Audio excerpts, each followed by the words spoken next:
Welcome to the Needy and Normal podcast. I'm your host, Ashley Levering, mom, wife, and life coach. After hours of coaching and learning from my own life, one thing is clear: meeting your needs is essential for a better life. Here, we'll talk about your needs and not only learn to accept them, but also tend to them without guilt. Let's get needy because it's normal.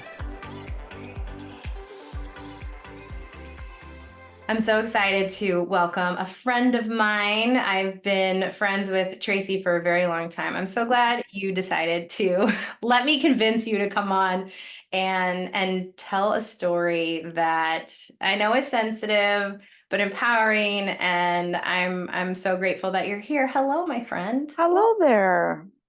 Welcome to the Nice to see pod. you. Nice to see your smiley face.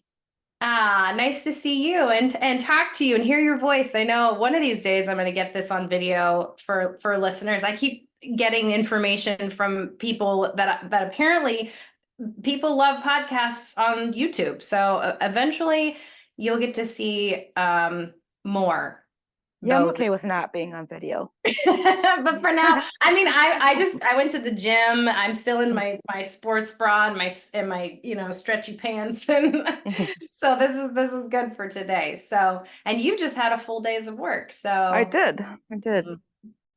let's tell everyone listening how we know each other and what we're going to talk about today. Okay. Oh dear.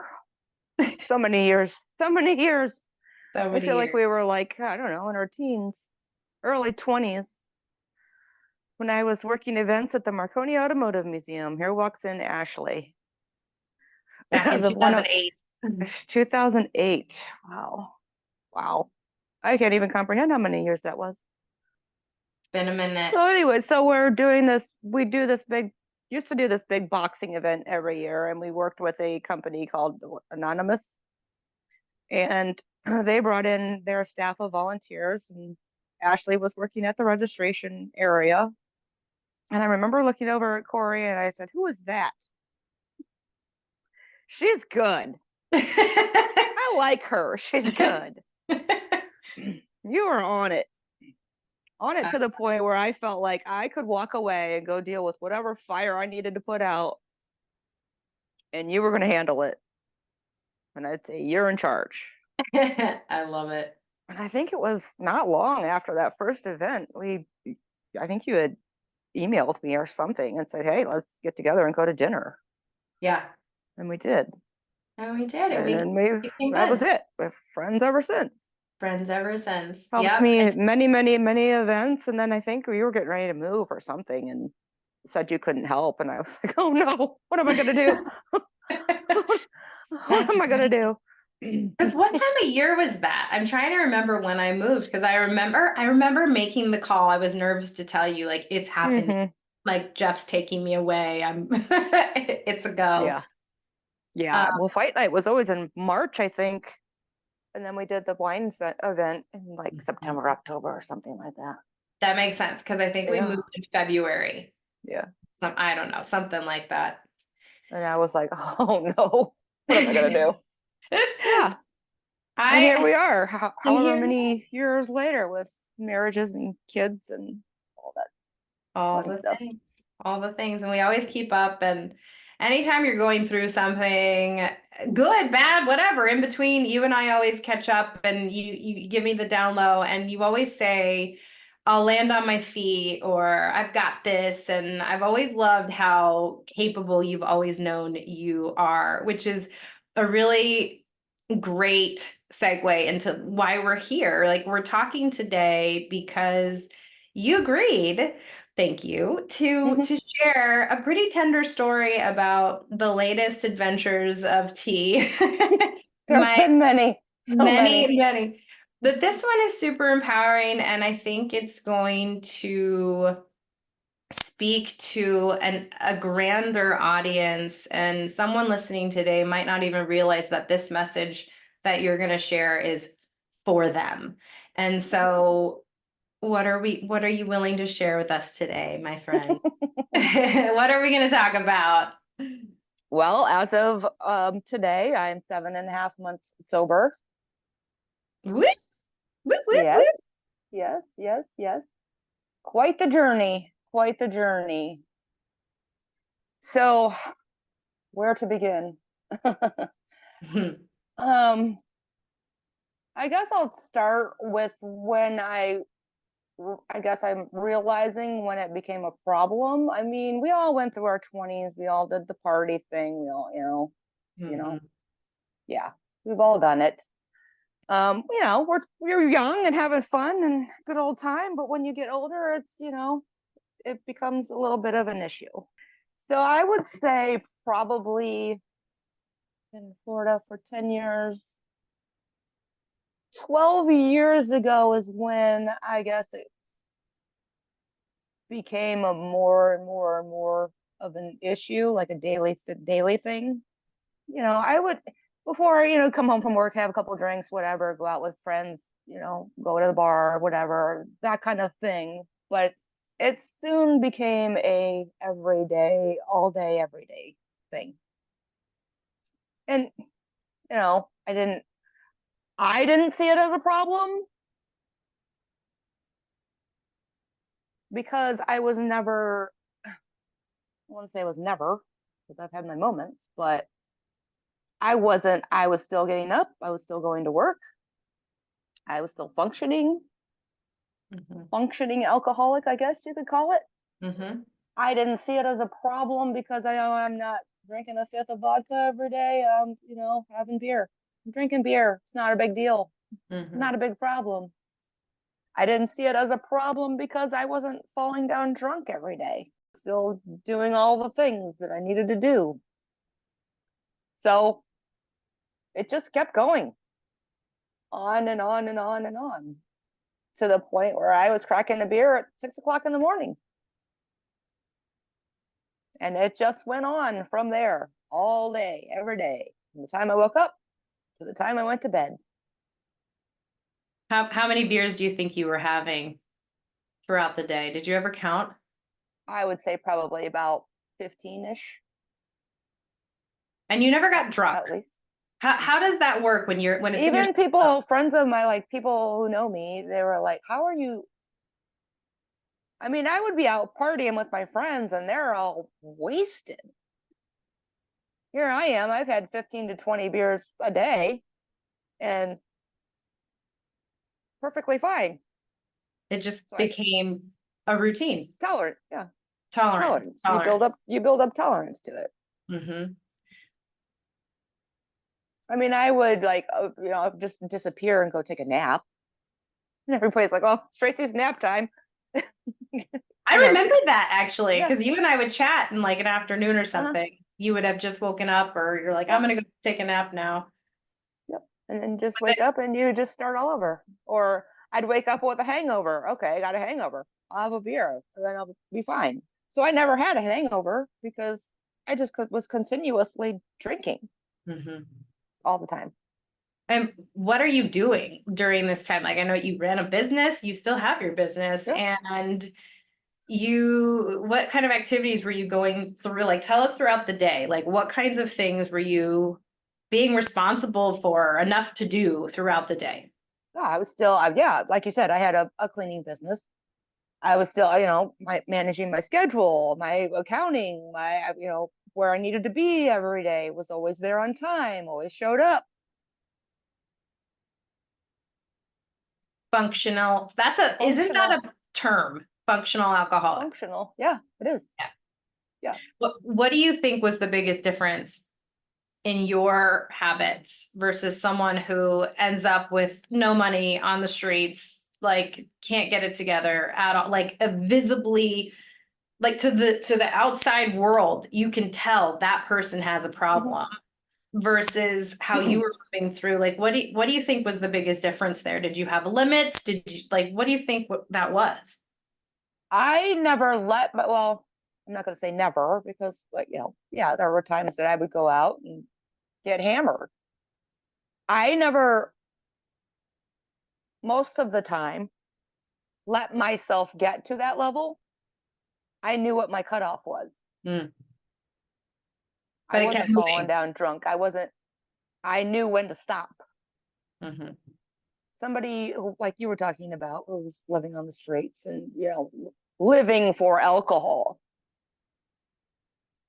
they don't have those things. I knew I had to get up and show up and do all of those things. Hmm. Do you think it's why having responsibilities and knowing you had to get up the next day and be responsible, do you think Yeah, that's why you accepted it for so long? yeah. I didn't see it as a problem because I was still functioning. I was still doing all of the things that I needed to do. Hmm. But when you wake up in the morning and you're sitting at your friend's house and you got a bowl of cereal in your hand and the beer in the other, Mm, that's a little bit of a problem. hmm. Hmm. I remember you casually saying, it must have been about a year or longer ago, you would say, I probably should cut back my drinking, or I think you would say something to the effects of I drink too much, but that it wasn't a problem. It was like, I'm going to cut back on my carbs. Right. It didn't alert me as your friend, as someone who's known you for so long. But I remember pretty much every time we'd be on the phone, I'd hear you crack open a beer Mhm. or I'd hear you sipping it. And even me on the other side, someone who loves and cares for you as your friend, it never occurred to me that that was happening consistently. That I guess I didn't see it as unusual or abnormal. So was anyone ever on to you or ever concerned about you? Um, yes. I mean, the people that were around me all the time, they knew it. They saw it. Mm-hmm. My own mother knew it, but nobody ever said anything to me. It was normal. Oh, Tracy's got a beer in her hand. It was normal. When I quit drinking, I think people were more shocked that I quit drinking, quite honestly. Well, I'm going to go backwards a little bit of why I feel like this all started. I mean, a lot of the times people who are addicts, whether it be alcohol or drugs or whatever, they've had something happen in their life. Now, I can't sit here and say that I've had a huge traumatic experience, but um I grew up in a way that I always felt like I wasn't good enough, that I always had to work harder, that I always had to do things on my own. I was the strong one and I always had to be the one. I was always there for everyone else, but I would never really showed up for myself. So years ago, I started having really bad panic attacks. Like I couldn't physically get in the car and drive. And so I guess you could say that's when it really started because I'd have a beer or two and I would be calm. Have a panic attack. First thing I'd do, reach for a beer because that's going to calm me down. So as the years went on, I continued drinking because I was afraid those panic attacks were going to come back and that was going to happen again. When I quit drinking, that was the biggest thing for me. I quit drinking, sitting here one night. I had had a few beers that morning, that day, and I finally said, "All right, I'm going to just see how far I can get." I had no idea. Yet, see how long I can go. Made it through the rest of the day. Went to bed that night. I had no idea what was going to happen. Like, am I going to have a seizure? Am I like? I didn't know what was going to happen. I just made that decision. This is it. But I had to go to work the next day. So I did this all in the middle of the week. Like, I still have to get up and function. Not gonna lie, I felt like shit that next day. And I generally would get up in the morning, have a couple beers to calm myself down. And I had no idea if I was going to get in that car and be able to drive. I really didn't. I said, well, you got to go. You don't really have a choice. Get in the car, go. If you got to stop, you got to stop. But that's what stops people from getting sober a lot of times, is because there's that. Like, I was drinking to numb myself, and that's most addicts, that's what they're doing. They don't want to feel things anymore. They don't want to feel the trauma that happened in their life. So they're numbing. And that's what I was doing for many, many years. I was carefree. I was the fun person. I was out having, I have social anxiety, but I was able to go out and have fun. Everybody was calling, hey, Tracey, you want to go out? We're going here, we're going there. Great. But then it's, you think, if I stop doing these things, is all of that, all the feelings and all of the emotions and all of the things, I'm going to have to deal with that. And the actual quitting drinking part is not, yes, it's hard. I'm not going to lie. It was pretty awful. But it's the after. It's dealing with, now you've got to deal with all of those things. What was And that so like though? What was that moment like when you chose, I'm gonna see how far I get? Like how did you just come to that moment itself in the middle of the week? It sounds like out of nowhere. How I, did that happen? I was in a pretty dark place. And when I say dark, I mean dark. I felt terrible about myself. I had gained like 30 or 40 pounds. I hated looking at myself in the mirror. I wasn't doing the kind of work that I should be doing. I was just going through the motions. And you know me, I've always been the kind of person that goes with my gut, always goes with my gut. I think we had a conversation not too long ago where we were talking about me wanting to make some changes, and I think I said to you, I always go with my gut, and my gut's not speaking to me right now. Which was scary for you because Yeah, you always said I'll land on my feet, I'll figure it out, I'll right. trust my gut. You were good at that. And when my That's gut great. tells me to do something, I do it. Mm-hmm. And my gut was screaming at me Stop. in a physical way. I had blood work done shortly before all this happened, and I think it scared me enough. And I said to myself, because I did want to make some changes. I was starting to think about my future and what I wanted to do with my life, and I wasn't going to get there if I kept doing what I was doing. So it had to change. And like I said, I've always been the kind of person that just does everything on my own. I didn't tell anybody I was doing it. I just did it. And it was literally hour by hour. If I can just get through this hour, and I did, and I kept telling myself, all right, you feel pretty awful right now, but it's going to pass. It's going to pass. It's going to pass. It's going to pass. You're going to feel really bad for a while, but it's going to pass. So it literally, probably for the first, once I got past 24 hours, I was I was pretty excited, but it was still just hour by hour by hour by hour. And then it became day, all right, day after day after day, and then week after week. Now it's month after month after month. But I still am day to day. Mm-hmm. I come home from work, sure, I'd love to, sit down and relax and have a beer. What do you But do? what do I do? Yeah, what do you do instead now that that's not available? I drink sparkling water. Okay. All right. No, it just, for me, it's, I don't ever want to go through that again. I don't ever want to feel that way again. And I'm not going back. That's not to say that I will never drink again, but I will never take it to that extreme. Maybe a beer here or a beer there, but never, I will never go through that again. So now, as I was saying before, it's dealing with the why, and now who am I? Hmm.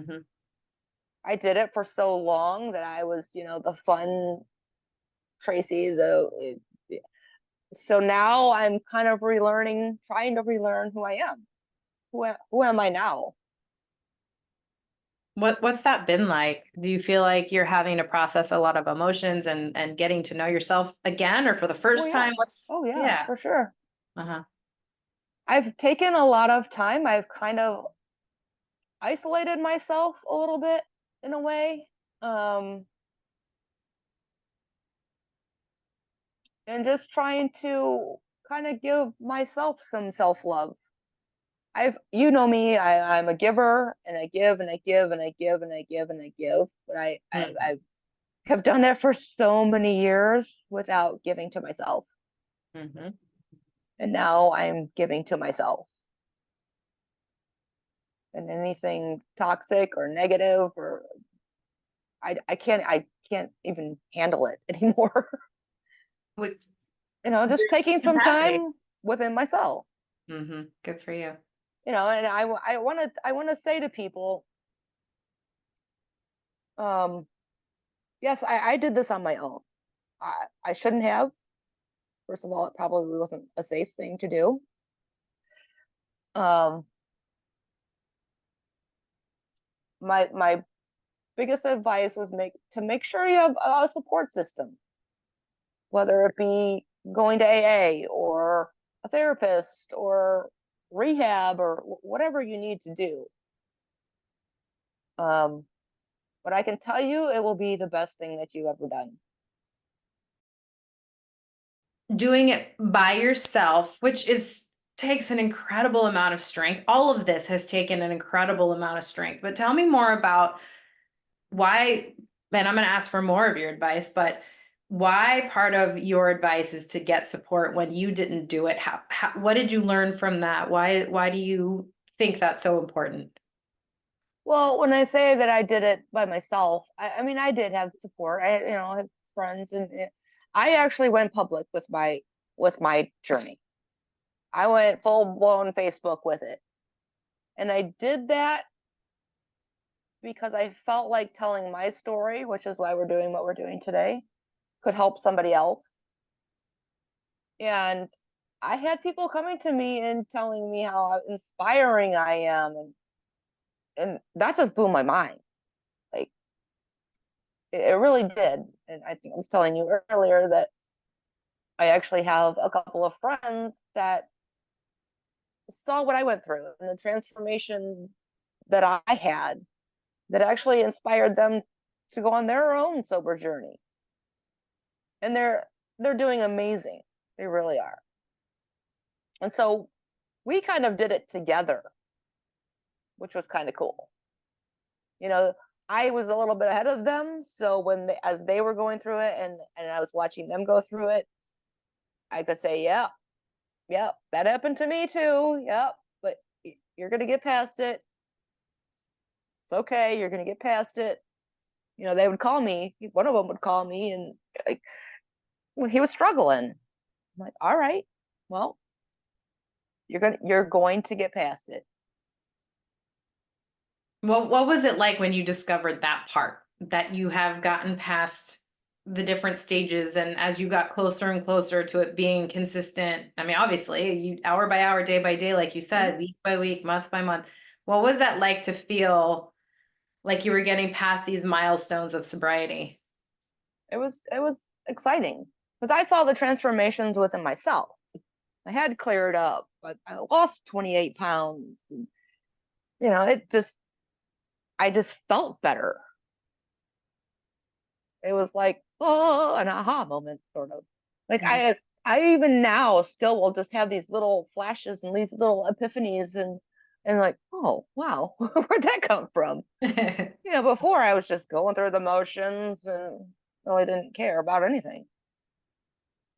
So it's What? it's like I came back to life, sort of. Mhm. I was going to ask you about your energy. Do you feel like coming back to life? Do you feel like you have more energy, like overall? Yes, yes, yes. What else is I to mean, that? I'm also going through some other things, so that's kind of tapping my energy at the moment, but Okay. Fair. you women will understand. Yeah, sleeping is not a thing anymore. But not But because of alcohol. no, no. Yeah. Yeah, no, I definitely, yes. No, I So, feel like I felt like I was just dragging. Like it was just dragging. I was heavy. And I think mm, even I had told one of my friends, I think it was like 7 weeks or 7 days after I said, I feel like 10, I've lost 10 pounds. Like the weight just lifted off of my shoulders. you think that was like a physical feeling, or do you feel like there was emotional weight you were able to release as well? Yeah, a little bit of both. Yeah. What's it like now? You said 7.5 months, right? Mhm. So what's it like now about knowing you were drinking the way you were, the life was the way it was, and now knowing what you know, feeling the way you feel, being proud of yourself for the strength it took, and physically feeling differently and emotionally. I know there's so much to process there, but do you feel any guilt or anger towards yourself or any like why did I do that feelings? What's Yes. that like? Yes. Uh-huh. I wish I had done it sooner. Mm. Why did I not do this sooner? I feel like I wasted so many years. I really do. I mean, I've done great things, but yeah, I feel like I wasted a lot of time being drunk. How do you Like, come to terms with that in a way where you can let go of the guilt and be kind to yourself? Is that something you're trying to do? I don't dwell in the past, but I also am not jumping too far into the future. I tend to do that a lot, Mm-hmm. a lot. So I'm really kind of focusing on today, Yeah. just today. Can't predict what's going to happen in the future, and I can't dwell on what happened in the past. All I can do is today. You know me, I like to keep things interesting. So I not only quit drinking, but I also got a new job, threw myself right in, why not? Let's go. But I also knew, which was why I quit drinking, was because I knew I wasn't going to get to that point. Hmm. I felt like I was stuck. And the only way I was going to move forward was if I got this monkey off my back. I can't go to a normal job and have, be drinking all day. Can't happen. Nope. Not to say that what I was doing was right, because it wasn't. So I knew that if I wanted to make that change and that transition into something else, that it had to stop. So is that part of the reason why you're able to stay sober is knowing I got to get up and go to a job where I couldn't get away with this, or is this all the mental game? Like how do you stay sober? How does it work for I don't you? want to feel like that ever again. So that's your hard pass. I know what it's like to do that, and I don't want to go there. Like Yeah, you, no, yeah. yeah, no. I want to be excited about the future and Hmm. whatever is to come. And that's, even I sit here, God, I actually, I will tell you this, that when I did quit drinking, my anxiety level went through the roof, Mm. through the roof. I was so tensed up that my whole body hurt. And I had massive pressure in my head. I thought my head was going to explode. I seriously thought I had a brain tumor at one point. It was that awful. And I finally went to the doctor. I'm like, and I ended up going back on some medication just to help keep me level. And that's okay. That's That's okay. some people will tell you, oh no, that's not okay. But that's what worked for me, and that's what I felt that I needed to do because otherwise I was going to start drinking again. Hmm. So I there's knew that. one reason that Yeah, one way you stayed sober, yeah. getting the help you needed. That works for Because and that's what causes a lot of people to relapse as well. mm, Because I'm not gonna lie, going through the detox is not fun. And there were many of times where I felt pretty awful, and I thought to myself, "Oh, if I just have a beer or two, hmm. I'll feel fine." But I didn't. I just kept telling myself it's going to pass. It's going to. I also joined a group. It's like an app, which is tracks my days and everything. But they also have a community thing where everybody can post on there, and it really helped me to read other people's stories. And I hope that my story will help somebody else. But I would get on there every day and read because like say I'm at 7 months, it goes by everybody is talking about where they are in their 7 month journey, and everyone is different. Everybody's journey is different. So I mean, whether That's you do it by support. yourself or you go to rehab or whatever you need to do, but I'm going to tell you that you're going to be happy that you did. Yep. That's really powerful. So what me as your friend, and even if I didn't know you, I'd be proud of you. I'm very, very proud of you. Thank you. How do you feel in that area? Are you proud of yourself? I am, because quite honestly, I didn't think I could do it.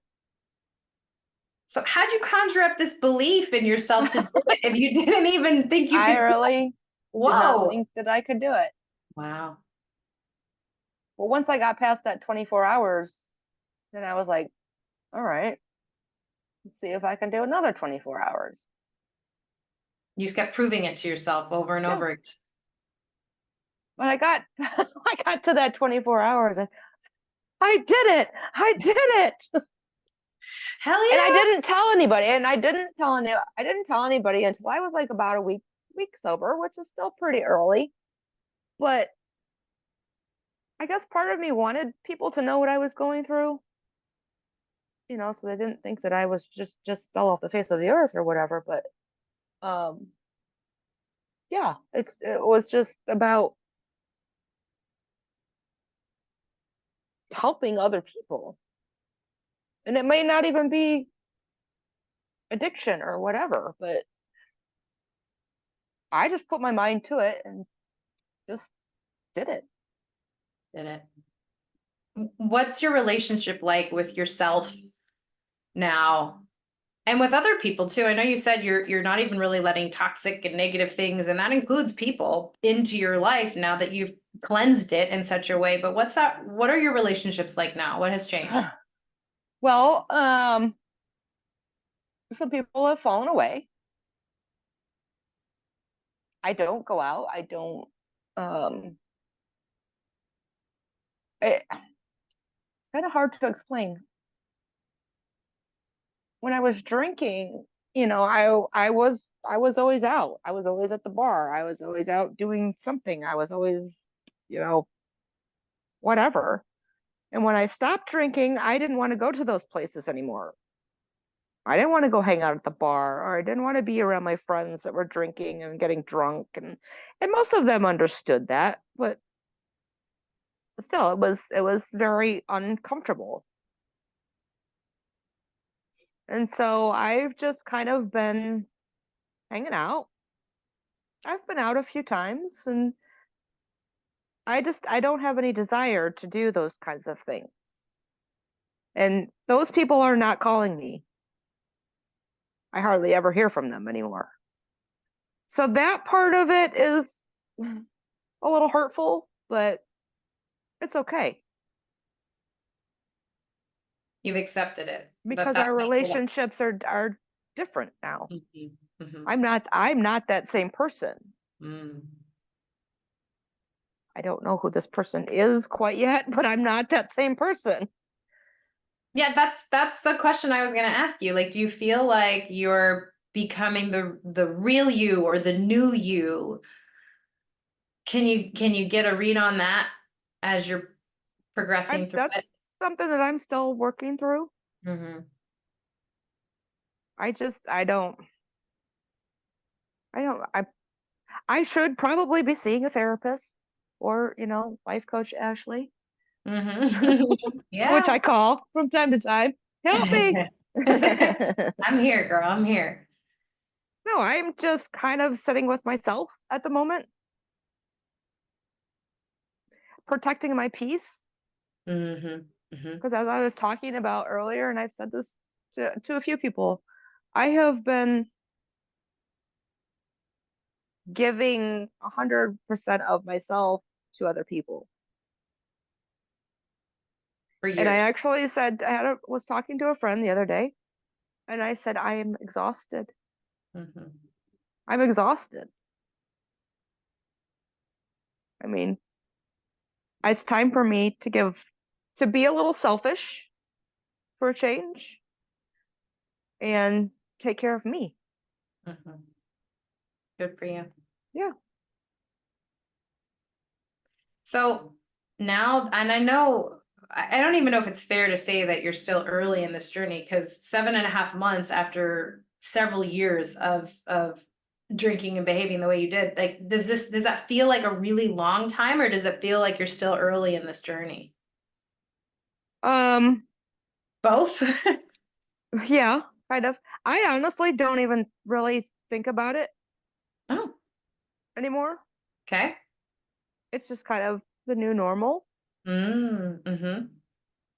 It took me a good probably 6 months when I got to to actually feel good. I mean, my body was screaming at me. I Mm-hmm. put my body through some shit, Yeah. and my body was screaming like, give it to me." It wanted it, and why like didn't know what to do. My whole body didn't know what to do with itself. Mm-hmm. I bet. So it's a huge adjustment. Oh, I bet. Well, and the courage just to not grab a drink, and then the Yeah. strength to continue not reaching for a drink. It's just, I'm good for you. I mean, seriously, good for you. Like, is that the hardest thing you've ever had to do?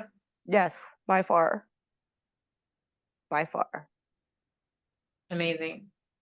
I mean, you think about it. I mean, a good 15 years or more. I mean, that was my life daily. And then suddenly you cut it off, and then you're like, now what do I do? Uh-huh. Well, Something a yeah. little So a little more positive. you're learning the next phase. That's right. And who knows where life will take me next? Yeah. The adventures of tea. The Adventures of Tea. I know. I think I say that to you every time we get on the phone. Like, oh, an Where adventure. is she at today? What's happening? But you know what? I just got this like beautiful image of us hopping on a phone call in, several months or a year from now, and you telling me just some really fantastic news about life, and, things you're happy about, or things that are, going really well, and having a really solid report on here's how it's going, and then hopefully finally we'll plan a visit. But I just Well, that I was don't. part of the reason why I did this as well, because I want to date. I want to have someone special in my life. I want to, maybe move or get a buy a house or all of those things. And I was none of those things were going to happen if I kept continued doing what I was doing. So now it's time to grow up and move forward. That's right. Yeah. Become an adult. And become an adult. Good for you. We all have to do it at some point. But what I Well, want to get through to people is it's scary. It's very scary. It's hard, but you can do it. You can do it. mhm. So anyone listening who might be hiding that they Yes. have this problem, do you might know very well that it's an issue. And if you haven't yet realized uh that it's got to stop, perhaps your story can encourage and empower someone who's listening. And if you're listening and you know someone in your life who's going through kind of a hidden addiction, send this episode to them. It's normal to not be okay sometimes.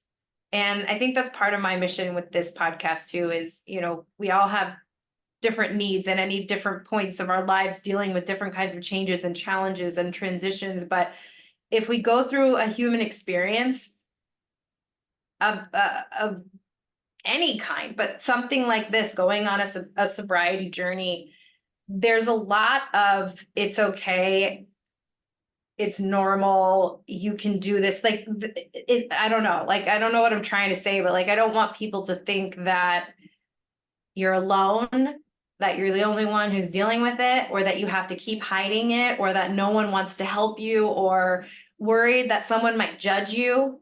And there's always someone who's willing to help or share their story and relate. So, I think it's very brave, T, that you're coming Thank you.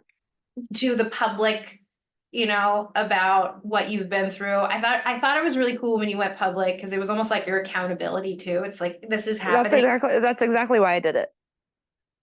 Because I didn't want, that did hold me accountable, because I didn't want people to say I knew she couldn't do it. I knew she'd go right back. All those things.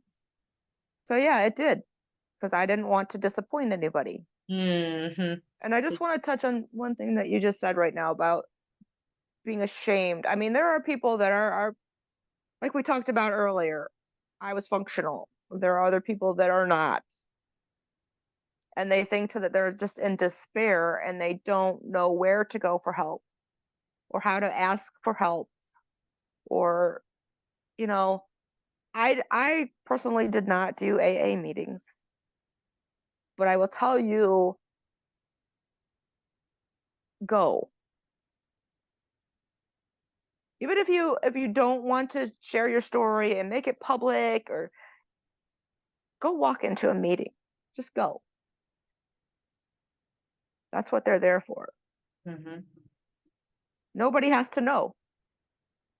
Just Yeah. go. Yeah. They're even online. I actually did do a few online. Go to Alcoholics Anonymous. You could just, and there's a lot of different ones, and you've got to find the one that's right for you. It's like finding a therapist. Mm-hmm. You've got to find one that's right for you. Mm-hmm. But go, or reach out to somebody. Mm-hmm. You're more than welcome to reach out to me if you feel you would like to. I would be happy to talk to anybody who would like All to. right. I know, I'm serious. I'm going to hold you accountable to that then. Yeah, I'm no, going to I put it in the show notes, absolutely. how you guys can reach out to Tracey. If and you know what? How cool. Thank you. Because how cool if someone is scared to come forward or is ashamed that this is happening in their life. How cool that they could talk to someone outside of their world, outside of their network, and Absolutely. basically confess, I'm going through this, and then possibly actually feel empowered and encouraged to go do something for But that themselves. is the hard part. The Mhm. shame. I mean, I felt Sure. ashamed. Hmm. I it is. It's very hard. Hmm. But Well, not there's no alone. judgment here. Yeah. Yeah, that's Yeah. fair. I love that. I Uh, was drinking that's so amazing. much that I was physically ill every day. I thought it was my sinuses. All my sinuses are running down my, like I was vomiting every day. I blamed it on my sinuses, and ever since I stopped drinking, not once Mm. have I gotten physically sick. And oh, the feeling of waking up in the morning and not having a hangover, amazing. It's amazing. That's like torment. You put yourself through hell. Oh yeah.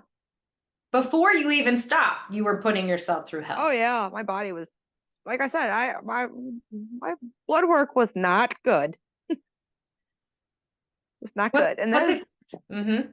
so then I think it was maybe 4 or 5 months sober, I guess it was. And I was due to go get blood work done, and I was so excited, and my liver enzymes were like super elevated. And I told the doctor that I was pissed. How is this even possible? She said, "Well, you have done a lot to your body, and it's trying to regenerate. Mm-hmm. Your body is trying to heal." I mean, my body was literally screaming at me. Mm-hmm. And I knew if I didn't do something, like this is going to go down a really bad road. So So you now I will, physically feel better. oh yeah, Is that your definitely. reminder every day of what a Hmm. nice thing you did for yourself? Yep. Yeah. I lost 28 pounds. My clothes fit again. How long does it take for the weight to start coming Oh, off? I I need lost to know. weight real fast. I lost Uh, like 10 pounds within the first month, I think it was. Good for you. But you got to And you're a consider small person. how many carbs Mm, I was drinking a day. yeah. And you're a small person. You've always been thin. Hmm. Hmm. Now I'm healthy. You're healthy. I had the biggest, Healthy. I will say, I did go out to a bar one night with one of my friends, and she's a party girl. And I was so proud of myself that I went to that bar and I did not, I had a couple of non-alcoholic beers, which, everybody's journey is different. People are Hmm. going to tell you, oh, don't do that, don't do that. That's just going to lead to, drinking again. I felt like I had myself enough under control that I could do that. And I was so happy and I was so proud of myself that I was able to go out. I even remember sitting there thinking to myself, this is so great that I'm sitting here having fun, having a good time, listening to some music, and I'm not going to wake up feeling like shit tomorrow. Hell yeah. Love it. You're such a badass, T. I've always thought that about you, honestly, in so many Well, ways, but that's a really hard thing you've done. And it's very hard. it's amazing and good for you and healthy. That's the word, right? You That's feel right. healthy. You're healthy. You're on a good journey. Right. But So, I didn't think it was possible within myself. And I know there's a lot of people that's out there saying, "Oh, I can't do it. I can't do it. I can't do it. I can't do it." You can. You can do it. you You can can. do it. Mm, I love it. That's, I mean, if you take nothing else away from today, listening to Tracy's story, know that it might take some bravery and a push, but you can do this if this speaks to you on a personal Take the level. steps. Reach out to me. Reach out, your church, or walk into an AA meeting, or you know. But Hmm. you can do it. You You can. can. You can. And I will say, as far as the support goes, I have experienced supporting the friends or the family members who are supporting and loving someone through it. Been there too. So, okay. So, Hmm. and Yeah. this has come up. So someone will come to me and say, I need help for my sister who needs to be sober, who's an addict, whatever.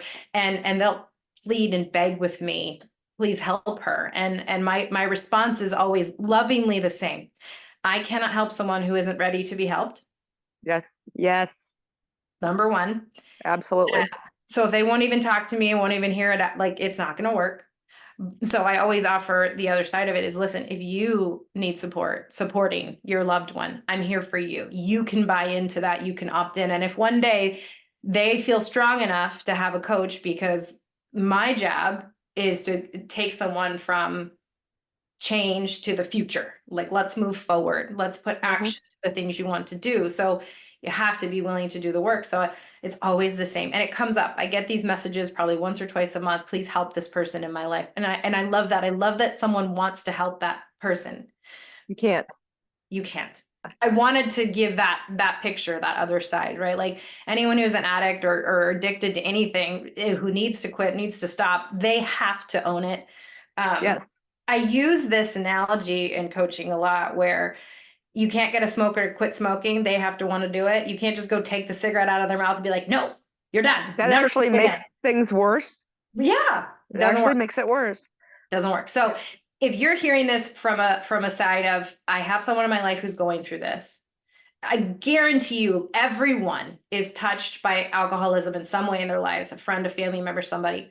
it's a disease, right? It's like a disease, maybe to some it actually is. And so it touches everyone in some way. So if you're listening to this on the side of there's someone in my life I care about and I really desperately want to help them and I wish I could, there are ways for at least you to find support in the meantime, but don't take that on, right? It's not your Right. responsibility. You can love them and be there for them, but you can't fix or change. They have to fix. They have to change. So I love that you walked us through your story today, T, because you told us the crucial part, which was I had to make that decision. And I did, I can, and so can you. So thank you. Thank you. Thank you for having me. Any last words of advice or anything else that we need to hear about your journey today? I think you just hit the nail on the head. Like you have to do it. Nobody can do it for you. And you can. And I know I'd like that there are those out there that are just that they don't know how. Where do I go? What do I do? And they're so in it that they can't even Mhm. think straight. Okay, so besides being able to reach out to you and thank you, I will put Mhm. Tracey's information in the show notes. What are one or two more things someone can do just to start the journey to um, be sober? Um, as I touched on earlier, go to the Alcoholics Anonymous page. Get on just go and listen to a couple of their meetings. You don't have to say anything. You don't have to, that's why it's called anonymous. You Hmm. don't have to share your story, but it really helped me to listen to other people's stories. You can even walk in and they're not going to make you stand up, and that was the big fear for me. That's part of the reason why I didn't go, because I was like, oh, they're going to make me stand up in front of all of these people and tell my story. But it's not like that. You don't have to say anything, Hmm. but there are people there that you can talk Yeah, to just be in a setting with people who have gone through it or are going through it. It helps. yeah, that's good. You're not Yep. alone. You can do Nope. it. Yep. Well, I appreciate you sharing. And I want to call you out because in the beginning, before we hit record, Uh-oh. like, oh my gosh, you're going to make me talk. I have to talk. And I mean, it's like you're on a stage, girl. Like you're I'm so not well good at versed. talking about myself. This was so pure and honest and empowering and inspirational. And what a way to catch up by Yeah. sharing what you've been through. So thank you, my love. I'm very proud of you. Thank you. Thank you for listening to the Needy and Normal podcast. If you liked this episode, share it generously. I would so appreciate it if you would take a quick moment to leave me a review and click that subscribe button so you won't miss an episode. For information about coaching together, visit ablifecoaching.com.